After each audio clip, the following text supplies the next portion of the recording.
Dymond is tremendously empathetic and tremendously determined, and I think that's a pretty powerful combination. When the Syrian refugee crisis was at its height, thousands of people fleeing destruction, people dying trying to get to a safe place, I think a lot of people around the world felt helpless. I know I did. But Dymond refused that. She refuses helplessness. She believes in the power of community and in the strength of individual actions. And I think what's been really inspiring about all this is that she's been proved right. Pretty early on, I met a refugee family, and they had a little girl. She would have been about 2.5 at the time. And the little girl took my hand and put it in the back of her head.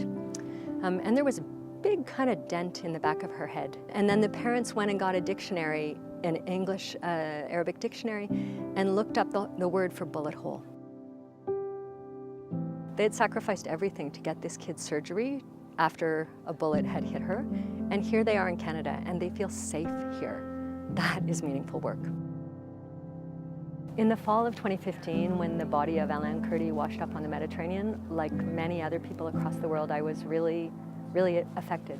And I found myself walking around campus saying, somebody should do something.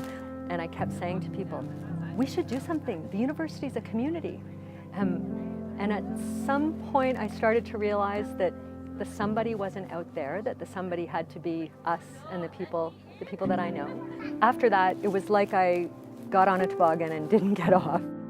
We ended up forming a group that was made up of 3 churches and a group of doctors from the hospital, and then the group that Anne had formed at the university. There's a really obvious way that Anne's made a difference, and that's for the family we've sponsored. So there's a family of 19 who are now here because of Anne's work. But beyond that, Anne made it possible for all sorts of people on campus and in the community to get involved in supporting other refugees as well. Anne did so much to engage students and faculty and staff with a vision of what we could do if we were working together. She raised the possibility with them of creating a WUSC club. It's the World University Service of Canada. And with her mentorship, they formed a club, raised the money and got the support, and brought in a student in months, which was an incredible achievement.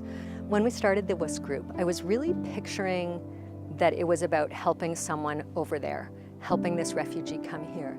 But pretty quickly I realized that it was going to be great for our students here. Watching students realize that they can actually change the world in a small way, but in a really meaningful way, was incredible. With both WUSC and the Refugee Action Committee, I feel so lucky to have been a part of this. In both cases, I feel like I've been a kind of conduit for other people's good work, and to get to work with faculty and staff and community, and then with students who feel like they're actively making the world a better place, to see people's good intentions every day, it's just been an incredible privilege.